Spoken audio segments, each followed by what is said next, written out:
Je ne sais pas si vous êtes revenu de Washington, mais moi, pas.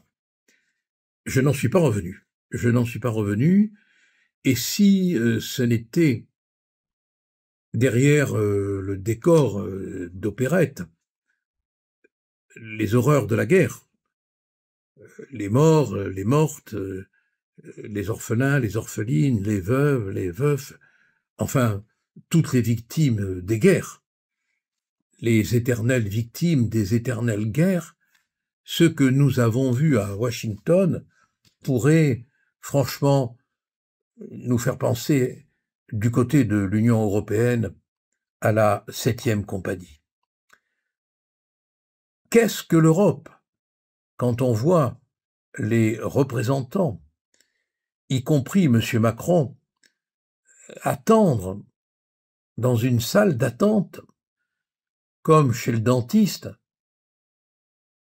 que M. Trump ait fini de s'entretenir en empereur du monde avec M. Zelensky, qui est là un peu comme un mendiant de paix, parce que il n'en peut plus, parce que son pays n'en peut mais, de savoir que pendant que ces deux hommes discutaient de la paix, les responsables, les chefs d'État, français, anglais, allemands, finlandais, italiens, et la présidente de la Commission européenne, fluette, évanescente, comme disparaissant, attendaient sagement dans la salle d'attente. Franchement, ça donne une image de l'Europe qui me fait mal, qui me blesse, parce que je n'aurais jamais imaginé, même dans mes cauchemars, que l'Union européenne, un jour, pourrait tomber si bas qu'elle fasse salle d'attente. Non seulement elle sera absolument absente des négociations, parce qu'elle l'est déjà, mais on apprend qu'elle donnera de l'argent à Zelensky, ce qui lui permettra de payer des armes qu'il va acheter à l'Amérique. Ça fait toujours plaisir. Mais après, une fois que la discussion eut lieu entre Zelensky et Trump, les membres de la salle d'attente, les patients de la salle d'attente, ont été autorisés à entrer dans le sein des saints en présence de Donald Trump, qui a eu la gentillesse de se foutre de leur gueule en les présentant à tour de rôle, qui pour se moquer de son bronzage, qui, comme Macron, pour dire qu'il l'aimait beaucoup, périphrase qui semblait dire qu'il l'aimait pas du tout, et chacun de ces chefs d'État était là, content d'être là, quoi.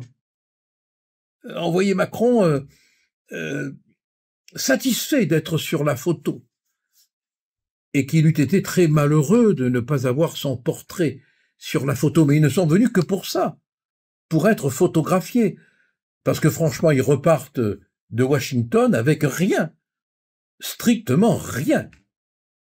Du reste de ce qui s'est dit profondément entre Zelensky et Trump, on ne le sait pas. L'Union européenne sera absente des négociations sur la paix en Ukraine. Elles auront lieu entre Trump et Poutine. Peut-être que Zelensky aura un strapontin en priant qu'il ne sera pas éjectable.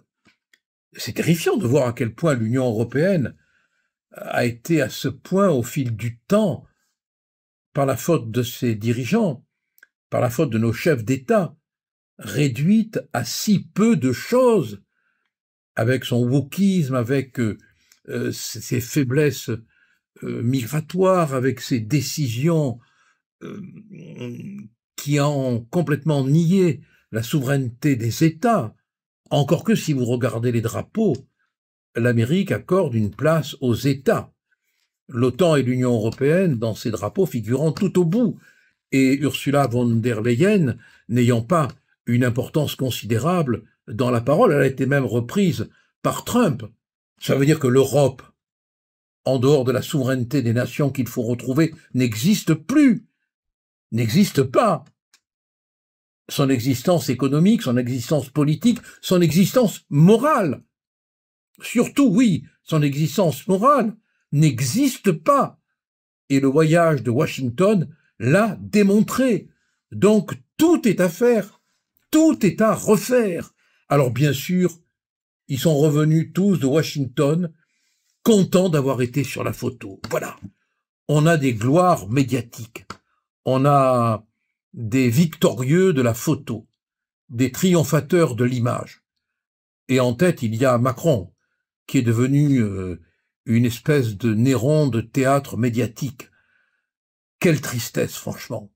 Quelle tristesse que cette Europe qui aurait pu être si importante, si intelligente, si puissante, si elle avait été dirigée, soit à ce point tombée si bas, qu'elle soit le spectacle pour Donald Trump.